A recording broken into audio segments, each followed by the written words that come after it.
بسم اللہ الرحمن الرحیم۔ اللہ نے مرد کو طاقتور اس لیے بنایا ہے تاکہ وہ عورت کی حفاظت کر سکے، نہ کہ اس پر ظلم کرے۔ جو مرد اپنی عورت پر ظلم کرتا ہے تو اللہ تعالیٰ اس پر لعنت بھیجتا ہے۔ ایک مرتبہ حضرت علی رضی اللہ تعالیٰ عنہ ایک رستے سے گزر رہے تھے۔ انہوں نے دیکھا کہ ایک شخص اپنی بیوی پر ظلم کر رہا تھا۔ حضرت علی رضی اللہ تعالیٰ عنہ قریب گئے اور اس شخص سے فرمانے لگے، اے شخص، اللہ سے ڈرو، تمہاری مفلسی، پریشانی اور تمہاری رزق میں تنگی کا سبب یہی ہے کہ تمہاری بیوی تمہاری ہی گھر میں تمہارے ظلم سے روتی ہے۔ اے شخص، جس گھر میں عورتیں روتی ہیں اس گھر میں رزق کے فرشتے نہیں آتے، اور یوں اس گھر میں رہنے والے مرد کے رزق کی راہیں تنگ ہونے لگتی ہیں، اور یوں وہ شخص پریشانی اور مفلسی میں گرفتار ہو جاتا ہے۔ یاد رکھنا کہ اللہ تعالیٰ نے اولاد مرد کی تقدیر اور روزی عورت کی تقدیر میں لکھی ہے۔ اگر تم یہ چاہتے ہو کہ تمہارے رزق میں فراوانی ہو، عزت، شہرت، دولت دن بدن بڑھتی جائے، تو اپنے گھر میں عورتوں کا خیال رکھو، انہیں خوش رکھو۔ اللہ کے فضل و کرم سے تم عزت، شہرت اور دولت میں فراوانی پاؤ گے۔ ناظرین، اسی طرح کا ایک اور واقعہ ہے کہ ایک مرتبہ حضرت علی رضی اللہ تعالیٰ عنہ رستے سے گزر رہے تھے۔ آپ نے دیکھا کہ ایک آدمی اپنی عورت پر ظلم کر رہا تھا، اس کی توہین کر رہا تھا۔ حضرت علی رضی اللہ تعالیٰ عنہ اس کے قریب گئے اور فرمانے لگے، اے شخص، یاد رکھنا، اللہ نے مرد کو طاقتور اس لیے بنایا ہے تاکہ وہ عورت کی حفاظت کر سکے، نہ کہ عورت پر ظلم کرے۔ جو مرد اپنی عورت پر ظلم کرتا ہے تو اللہ تعالیٰ اس پر لعنت بھیجتے ہیں۔ تو وہ شخص کہنے لگا، یا علی، یہ عورت میرے نکاح میں ہے، میں اسے جو بات کہتا ہوں یہ بات میری نہیں مانتی۔ تو حضرت علی رضی اللہ تعالیٰ عنہ نے فرمایا کہ نکاح کا مطلب یہ نہیں ہے کہ تم نے اپنے لیے غلام خریدا ہو، بلکہ نکاح کا مطلب یہ ہے کہ تم نے اپنی نسل کو بڑھانے کے لیے اس عورت سے مدد طلب کی، کہ تمہاری اولاد کی اچھی تربیت کے لیے اس عورت کو تم نے چنا ہے۔ یاد رکھو، جس سے مدد لی جائے اسے غلام نہیں سمجھتے، اور جو تمہاری اولاد کو پروان چڑھائے اسے حقیر نہیں سمجھتے، بلکہ اس کا تو شکر ادا کرنا چاہیے۔ یاد رکھنا کہ عورت پر ظلم کرنے کا مطلب یہ ہے کہ اولاد کی بغاوت آنے والے وقت میں اس عورت کے جسم سے جو تمہاری اولاد نصیب ہوگی اس کے وجود میں تمہارے لیے بغاوت ہی بغاوت ہوگی۔ ناظرین، اب ہم بات کرتے ہیں کہ عورت کی پہچان کیسے ہو سکتی ہے، یعنی پاک، صاف اور نیک عورت کی کیا پہچان ہے۔ تو حضرت علی رضی اللہ تعالیٰ عنہ اس حوالے سے فرماتے ہیں کہ جب جو عورت اپنے شوہر پر ناراض ہو یا غصہ کرے تو اس پر اس سے محبت سے یہ کہنا چاہیے کہ میں تو اپنی پوری زندگی تمہارے ساتھ بتاؤں گا، اور یاد رکھنا کہ اپنے گھر کی برائی وہ کسی کے سامنے نہ کرے، اور اپنی اولاد کی تربیت ایسے کرے کہ زمانہ اس پر فخر کرے۔ ان خوبیوں کی مالک نیک ترین عورت ہے، یعنی جن عورتوں میں یہ خوبیاں ہوں گی وہ نیک عورت ہوگی، اور قیامت میں بھی اللہ پاک اسے سکون عنایت فرمائے گا۔ اس روایت کے علاوہ قرآن و حدیث میں پاک عورت کی خوبیاں بیان کی گئی ہیں، جہاں ہم آپ کو نیک بیوی کی مختلف خوبیاں بتاتے ہیں۔ تمام لڑکیاں یہ بات یاد رکھیں کہ جب بھی نیک عورت کی خوبیوں کی بات ہوگی تو شوہر کی فرما برداری سر فہرست ہوگی۔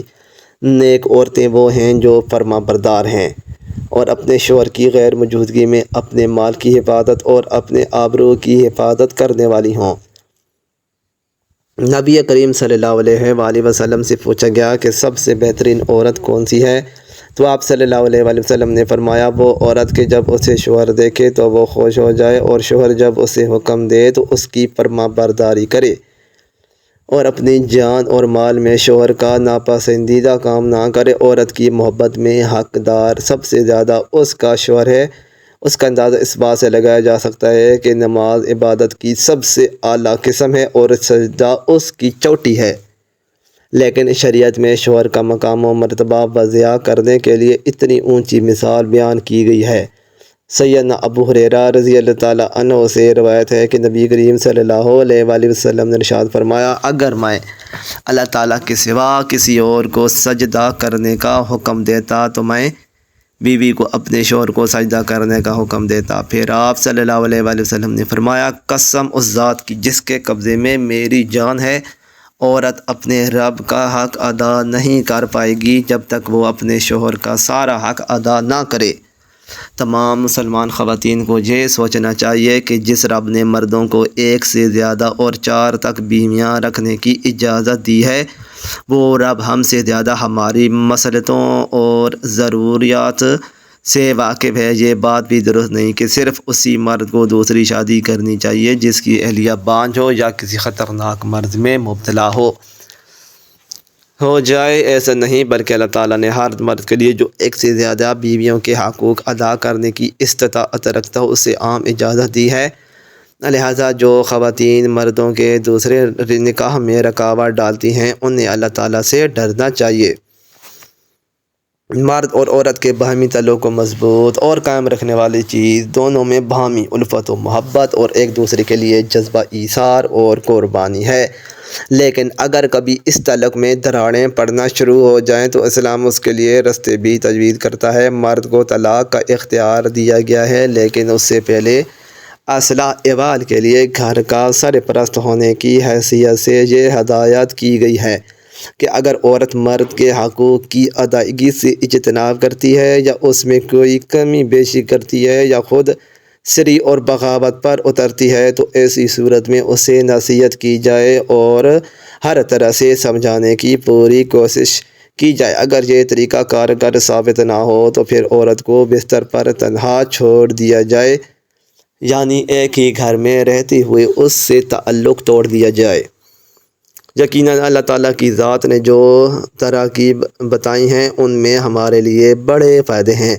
اگر یہ نسخہ بھی کارگر ثابت نہ ہوا تو پھر ہلکی مار مارنے کی اجازت دی گئی ہے، لیکن چہرے پر مارنا سختی سے منع ہے، اور ایسی ضرب جس سے ہڈی ٹوٹ جائے یا زخم آ جائے اس کی بھی ممانعت ہے۔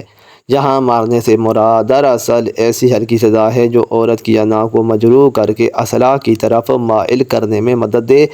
جو لوگ اس اجازت سے ناجائز فائدہ اٹھا کر عورتوں کو گالی گلوچ اور زد و کوب کرتے ہیں وہ اللہ اور اس کے رسول صلی اللہ علیہ وآلہ وسلم کی نظر میں انتہائی ناپسندیدہ لوگ ہیں۔ ایک حدیث مبارکہ کا مفہوم کچھ یوں ہے کہ تم میں سے جو لوگ اپنی بیویوں کو مارتے ہیں وہ ہرگز اچھے لوگ نہیں۔ آخری چیز جس کی ہدایت اس کے بعد کی گئی ہے وہ یہ ہے کہ مرد اور عورت دونوں کی طرف سے منصف مقرر کیے جائیں جو اللہ تعالیٰ کے خوف کے ساتھ دونوں فریقوں کے دلائل سننے کے بعد حق انصاف کے مطابق فیصلہ کریں۔ کسی مرد کو یہ اختیار نہیں دیا گیا کہ عورت کو لٹکائے رکھے، نہ طلاق دے اور نہ ہی اس کے حقوق ادا کرے۔ یاد رہے جو لوگ ایسا رویہ اختیار کرتے ہیں وہ سخت گناہ کے مرتکب ہوتے ہیں۔ ایک اہم ہدایت اس باہمی تعلق کو جوڑنے کے لیے یہ بھی دی گئی کہ کوئی مومن کسی مومنہ عورت سے نفرت نہ کرے۔ اگر وہ تمہیں ناپسند ہو تو ہو سکتا ہے کہ اللہ نے اس میں تمہارے لیے خیر کثیر رکھی ہے۔ مزید اچھی ویڈیوز کے لیے چینل کو سبسکرائب کریں۔ شکریہ۔